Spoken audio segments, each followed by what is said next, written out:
The news is quite exciting today. This is December 2021, and I don't know about you, but I feel like a bit like I should be in December 2020.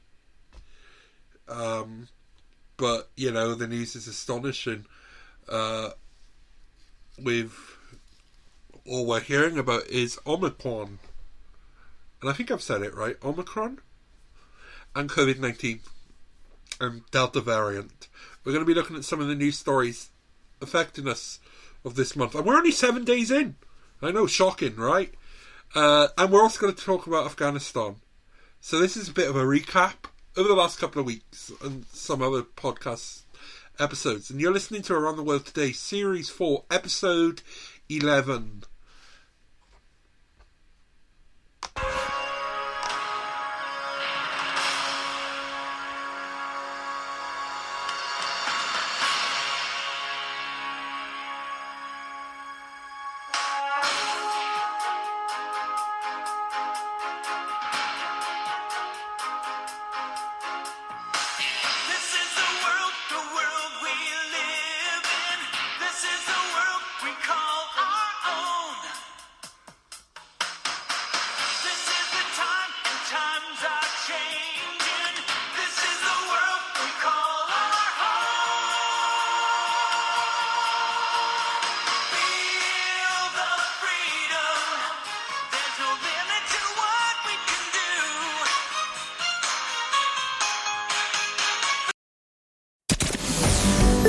Welcome, everybody, to this week's episode. We really appreciate you joining us. This podcast really shows us how we can all learn, live, and thrive off of each other.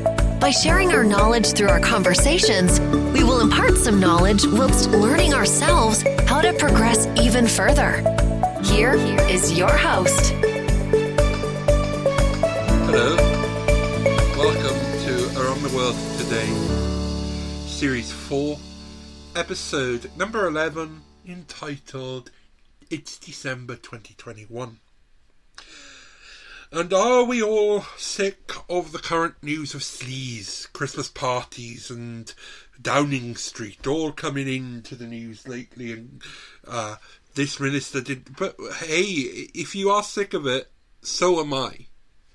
I've actually been taking a break from the news, hence why these kind of episodes have been a bit hit and miss of late. So, early indications today are saying that Omicron is more transmittable than the Delta variant, according to the Prime Minister of the United Kingdom, Boris. Okay, so the Prime Minister said it was too early to draw conclusions on the characteristics of Omicron, but early indications were that it is more transmittable than the Delta. The PM spokesman says, giving an account of a cabinet meeting. Isn't that nice? So, where does this leave Christmas? Well, the Prime Minister is waiting for another few days. But tomorrow, maybe we should look at the cases, right? Boris Johnson made the comment as he updated his team of ministers on the latest COVID-19 situation at a cabinet meeting on Tuesday morning. But Downing Street said it is unclear on how severe the disease caused by Omicron is and what impact the vaccines have on the variant. So all of this information is what Boris and the government and the scientists are now trying to work out. Like any new strain or illness, research has to be done into it. So this is what they're doing. In the meantime, we're told that we can live our lives, we just have to social distance. So the government in the United Kingdom have brought back the mask mandate. It never left Wales, Scotland or Northern Ireland. Draw your own conclusions. And they are, from tomorrow, I believe, going to be policing it a little bit more. The Prime Minister said it is too early to draw characteristics. The spokesman added there was no debate among the PM's top team on whether to bring in Plan B measures that the government hold in reserve. So Plan B measures are lockdowns, I believe. So in England, face masks and social distancing have been a legal requirement only in health and social care settings since the 19th of July. However, the government does still encourage the wearing of face coverings in crowded and enclosed areas. All areas of hospitality have reopened, unlike in Wales and Scotland, where COVID passes are compulsory. Venues can decide whether or not to ask for proof of a negative test, full vaccination, or immunity from a recent infection. Hospitality venues such as pubs, restaurants and bars are also no longer required to provide table service or follow other social distancing rules. Okay. That's in England, people. England. The government figures show that England's 7-day rolling case rate has steadily increased throughout October. Isn't that shocking?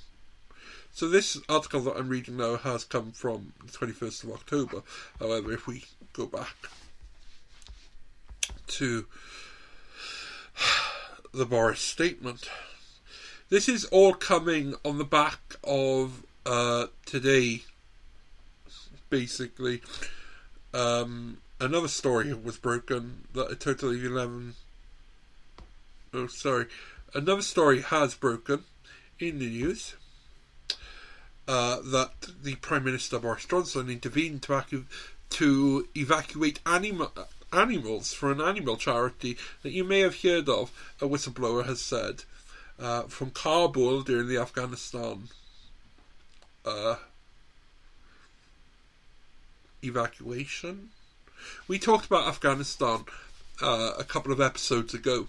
Link to that episode will be in this blog and podcast. So go to the website realterrio.com to listen back to that episode. Or just, look for the Afghanistan one. I believe it was episode 6 of this series. Boris Johnson insisted that the Foreign Office to evacuate an animal charity from Afghanistan, prioritising pets over people and putting soldiers at risk, a whistleblower has claimed. When Kabul fell to the Taliban earlier this year, thousands attempted to leave the city. But Raphael Marshall said soldiers were put in danger to help an animal charity due to the PM's intervention. Boris Johnson denied intervening, saying, "No, that's completely nonsense." As a Number 10 spokesman said, there had been no instruction from the PM's office over the charity's evacuation, and that the government prioritised people over animals. But animal rights campaigner Dominic Dyer insisted the Prime Minister was involved, telling the BBC he had contacted the PM's wife, Carrie Johnson, to lobby on the issue, saying that she would have given him a hard time about it and that he had forced the Prime Minister's arm. He also claimed that it was utter nonsense that the evacuating the animals came before people, saying Norwood was caught up in the blame game regarding the disastrous departure. Ex-Marine Pen Farthing, who ran the charity, tweeted that no British soldiers were employed in the charity's evacuation. Remembering that Pen Farthing was actually a Marine. He and these animals, I've looked into some of the work he does, and the work, it's outstanding for soldiers who have suffered PTSD, and the work that they do with these animals on helping them, even from a psychology point of view, it makes sense. Now, Pen Farthing's charity, in the end, how they got out and how they were treated by the Foreign Office was quite, and the Ministry of Defence and everyone was quite bad. And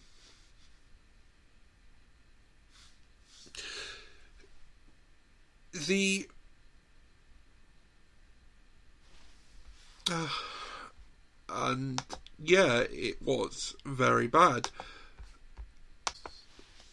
I can also believe the bits about in these stories that the Prime Minister's wife would have got involved. There is such thing as pillow talk. So when the Taliban took over control, its supporters launched a vicious campaign for evacuation, saying staff were in danger due to their work with foreign organisations, and the animals were at risk because the Taliban considers companion animals, practically dogs, unclean. Around 15,000 people were airlifted out of the country in August, including Mr. Farthing and 150 animals. May I remind you that he paid for the aircraft himself? Well, his charity did. No cost to the British government or taxpayer, although his 68 staff members were left behind. In written evidence to the Foreign Affairs Committee, Mr. Marshall said up to 150,000 Afghans who were at risk because of their links to Britain applied to be evacuated, and fewer 5% of those were given any assistance. Mr. Marshall, who was working as a senior desk officer at the Foreign and Commonwealth Development Office until he resigned in September, said there was extremely limited capacity at the airport, with thousands of people waiting outside to try to escape. We already know that. But despite the pressure, he said, his team received an instruction from the Prime Minister to use considerable capacity to transport Norwood animals.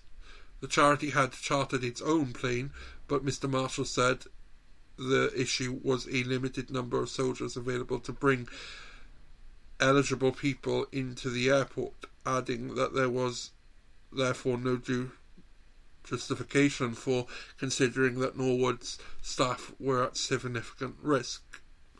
However, he has contradicted himself in that evidence, and I can't believe I'm bringing this up for Boris, and I'm making this, but he did. He said that in his evidence, previous on in his letter, that basically anyone who worked for charities like this would have been executed. So he now says that the staff should have not been brought. Okay, each into their own. He said that the Foreign Office team had eliminated thousands of Afghan friends of the UK at risk of murder from evacuation lists because of the lack of capacity, but that space was used to transport animals, calling it a direct trade-off. No, it wasn't, because Mr. Farthing paid for his own plane. His own chartered aircraft came and took off. So that aircraft would have not been used otherwise, or been in Afghanistan. So what's he saying? That the forces should have insisted that they take people? Mr. Farthing did offer to take people on the flight. I remember watching it. I can find you the news story at the time. See, this is a case now of a whistleblower. I don't know. Maybe it's the civil service. It's politics. It's playing politics.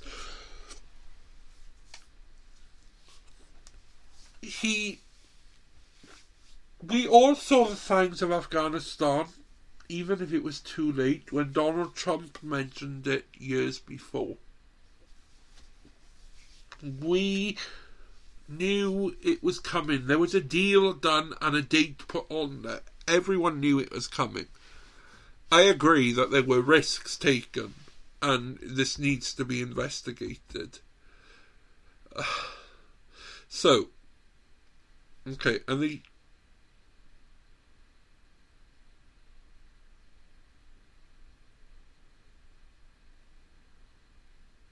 okay, so Mr. Farthing has tweeted about it, saying that about the claim. No, not one British soldier was used to get me or the Norwood dogs and cats into Kabul airport. I believe Mr. Farthing. he has nothing really to gain and nothing really to lose. And the other way round, too. So, Okay, Mr. Dyer said that the campaign to evacuate Noah's Wood was a humanitarian operation, as the team was made up of a large number of young women working as vets and nurses who were under real threat. Downing Street said they denied any intervention, but the campaigner insisted that the PM did get involved, and for the right reasons, saying that the problem was not his influence, but that he wasn't honest about it. The Prime Minister did intervene. He intervened directly with the Home Secretary to get the people on the priority list to evacuate, he told the BBC. They weren't on the top of the list, of course. They weren't, but we made it very clear they were at severe risk.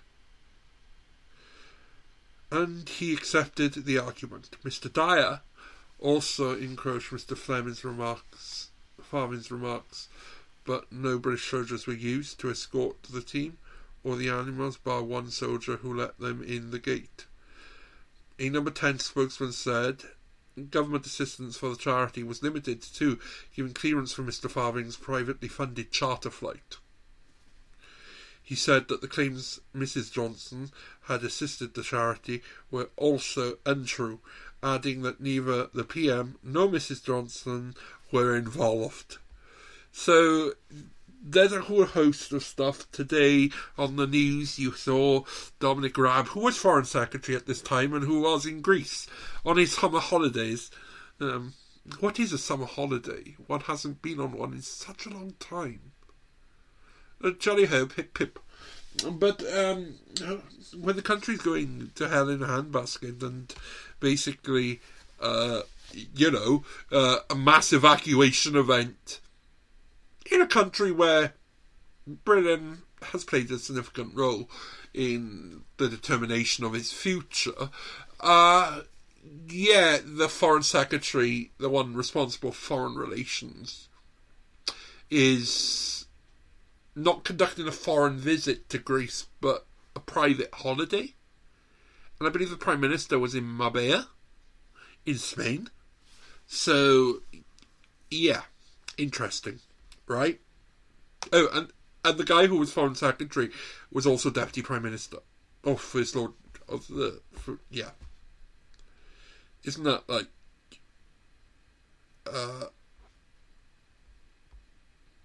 interesting?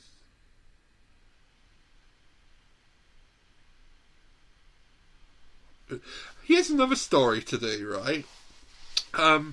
It's quite an interesting one that I've just come across, and I'm going to read it with you.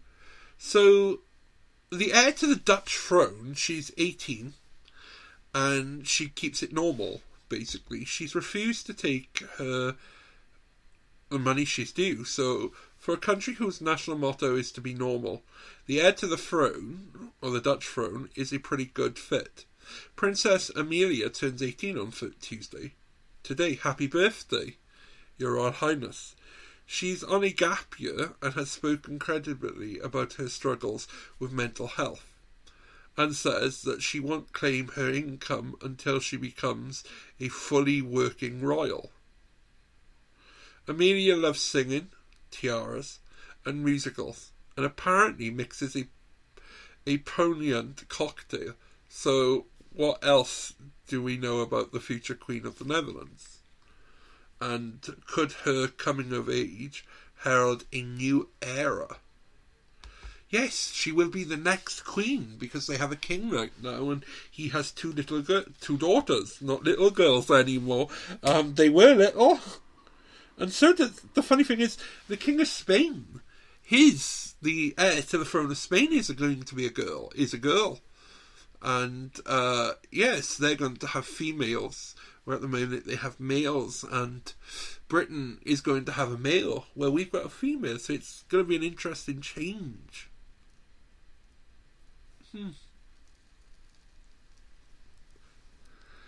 It would be interesting, when they have kids, and so on, if they, It would, actually. I'm not going to make a lie of it. I am a monarchist at heart. I do believe in... if you just look at the American model of politics, and I do apologise to my American listeners, I do love you, honestly, but I just think your politics is a bit backtrack crazy. Sorry, if anyone is backtrack crazy, I apologise to you. If you are a politician, I do as well. But, you know, so much power is concentrated in the president, but it's held by... It just gets confusing. Just easier to have a head of government and a head of state, and the head of state being the boss, and if the head of government mucks up, we can remove them. Right? Much easier. Parliamentary democracy at its worst. I mean... Well, they think it's parliamentary democracy, but theoretically, the Queen can wake up one morning and decide to dissolve Parliament, and yeah.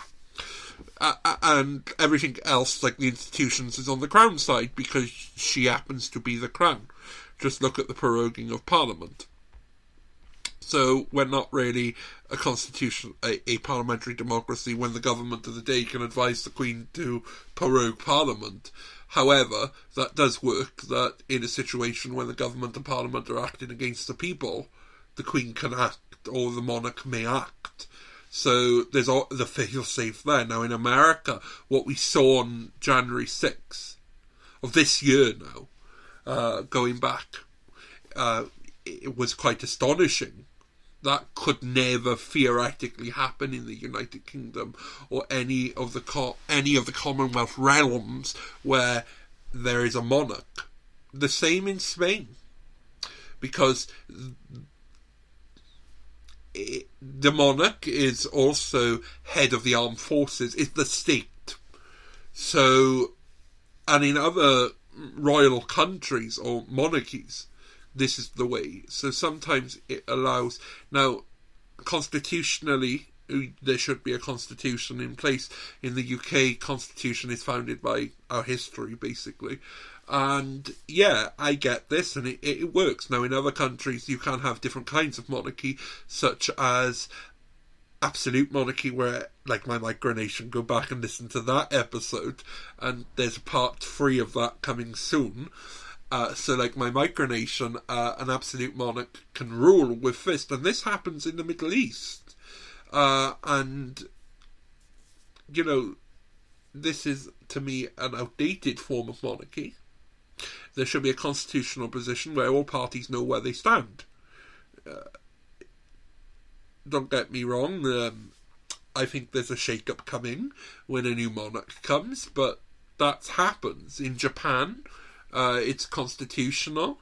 He's a figurehead, the monarch is, and the government run the administration, basically, but they still pay homage to the emperor. Now, in the UK, the Queen does hold reserve powers. In Canada as well, but these are held by her Governor-General in Australia. So, yeah, she is the head of state, so she can theoretically override Parliament, but it's not done. Because all laws she has to sign, or her representative has to sign them into law, or otherwise they don't become law. So, yes, and affix the seal, because we have one here in Wales now, under the law. So, yeah, it's quite interesting. And I really don't know how long I've been talking for, because I've enjoyed this talk. And we've been talking for 24 minutes, and we've talked about monarchy, Afghanistan, some of the COVID worries. I don't know about you, but going back to COVID, aren't we a little worried right now? You know, are we going to have a Christmas? Are we not? I plan to have a Christmas. Should I tell you why I plan to have a Christmas? Because if you listened to my Christmas episode of last year, again, go back and listen to it. You will know that you can't actually cancel Christmas. If you are taking and listening to the series on Advent, we are in the middle of preparing our way for Christmas. Now, where people say, are you going to cancel Christmas? What they mean is they're going to cancel the shops. They're going to cancel the commercial side. Now, I was having an interesting conversation today with my new mentor, and she was saying, I'm fed up with the commercial side. And I was like, finally, someone I can relate with. I'm fed up with the commercial side. I enjoyed Last Christmas. Even though I was worried about presents from my mum. In the end, Amazon.com. And money. And a sale before Debenhams went bust. And a new coat. She enjoyed herself. But it was more orientated towards the family. And my faith, what helped me through COVID, through the last couple of years actually, through life, through my, I'll talk about that as well in a future episode.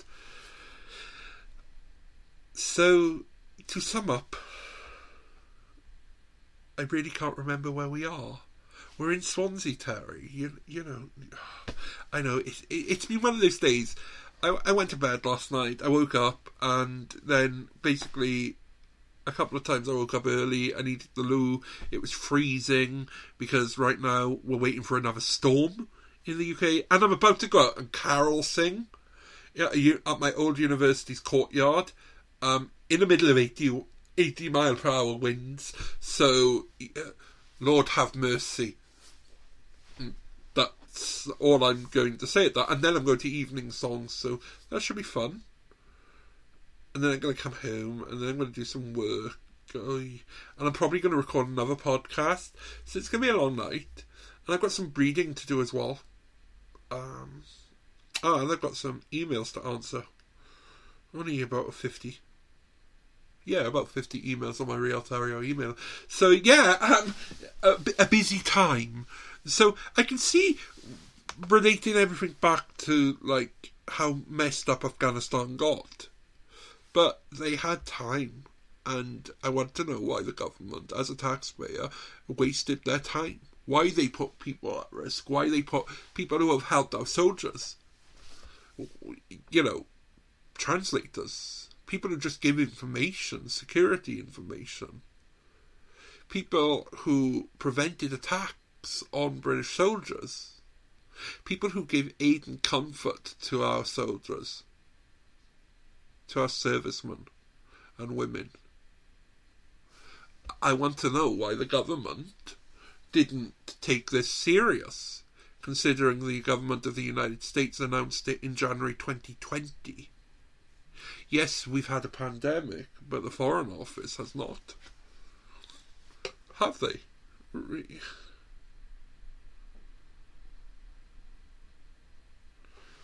It's been an interesting, emotional, and weird time, shall we say. So, today, the PM is also advocating that people get their booster. I'm waiting for my booster. So, yes, and we should also wear face masks in shops. This is a rule that's already in Wales, and they're going to look after it. Now, the red list, total of 11 countries have been added to the UK's travel red list, and all people must now have a pre-departure test for arrivals back into the UK. As also been reintroduced with travellers, also needed to take a 2-day PCR test and isolate until they receive a negative result. A scientist has warned that Omicron cases are soon expected to be higher in the UK than in some African countries, putting countries put on the travel red list. Professor Tim Spector, Professor of Genetic Epidemiology at King's College London, told the BBC Breakfast early data suggests being the key word, that the cases of variant are doubling every 2 days. So it's going to be an interesting time, right? Should we play what the Prime Idiot said? I mean, the Prime Minister chap? Can we? He wants to accelerate the booster campaign, basically. Okay, that's great. And some news from where I live. So top UK officials are being grilled right now about Afghanistan. Former Afghan interpreter still waiting for UK approval. It's quite bad, right? The leader of the opposition, has said Dominic Raab should have resigned. Labour leader Sir Keir Starmer has said that Dominic Raab should have quit the government at the time of the Afghanistan crisis when he was Foreign Secretary. Sir Keir told the BBC the devastating testimony from the whistleblower Raphael Marshall lays bare the shambolic incompetence of the government. When we're talking about shambolic incompetence, should we talk about the shambolic incompetence of our opposition? I don't know. No coordination between the parties, no coordination within the main party, and someone playing lawyer in a court. Yeah, great. It's shocking, according to Keir Starmer, that we are all now learning that the emails, letters that we sent in to the Foreign Office, including from my office, were open but haven't been actioned. It is a failure, right? It's a total failure of political leadership within an ex-Foreign Secretary who was busy on a beach instead of doing his job. Asked whether Mr Raab, who is now Deputy Prime Minister and Justice Secretary, should be in office, Sir Keir said, I think Dominic Raab should have resigned at the time.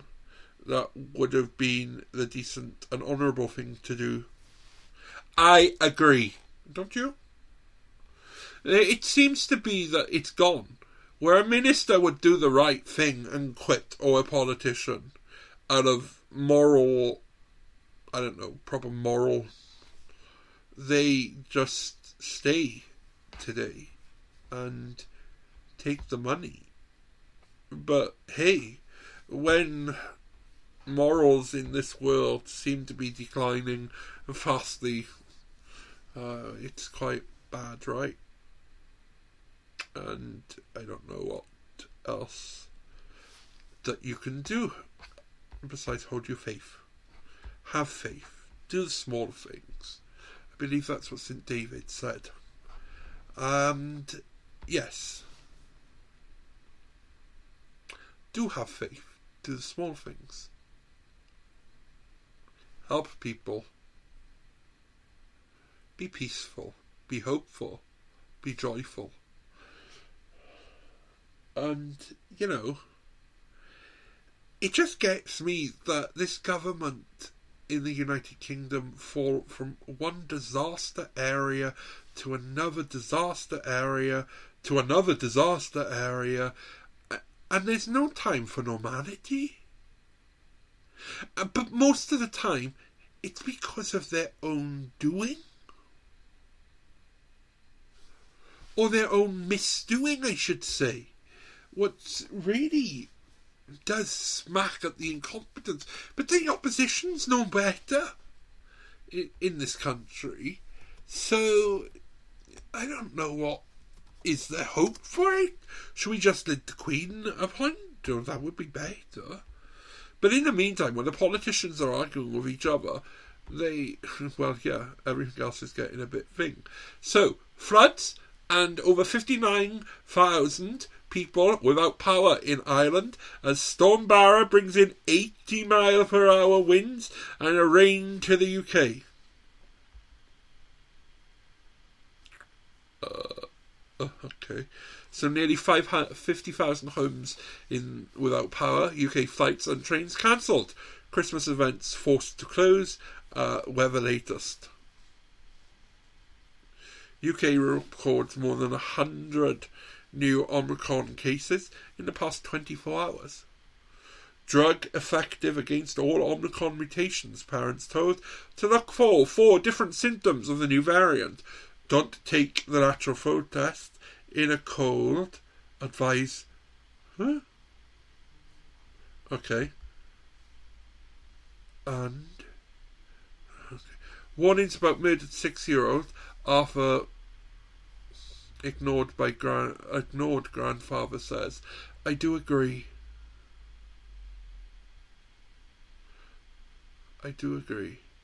Woman escapes oncoming train after car slides on ice at level crossing.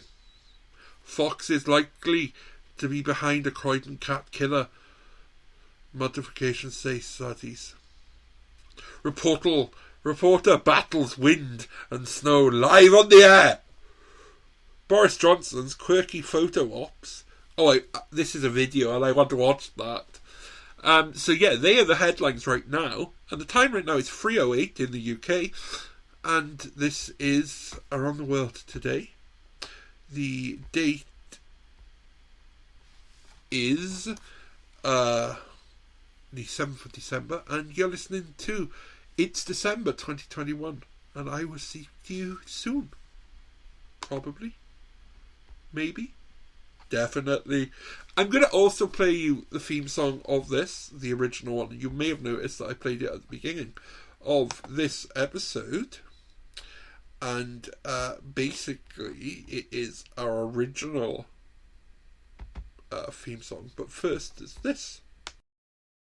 Visit our Facebook page, facebook.com/RealTerrio, and don't forget to tweet us on Twitter at RealTerrio. And use our hashtag RealTerrio.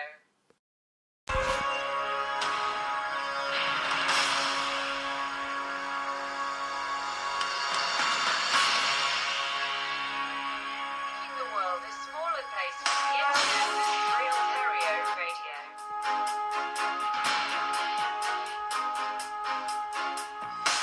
This is the world we live in.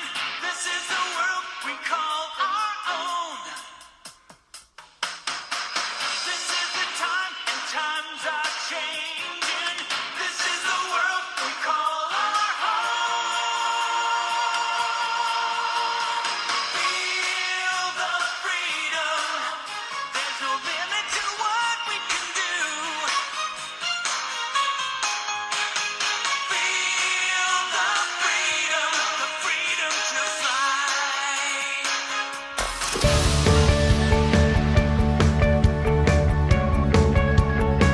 This week's episode has come to an end.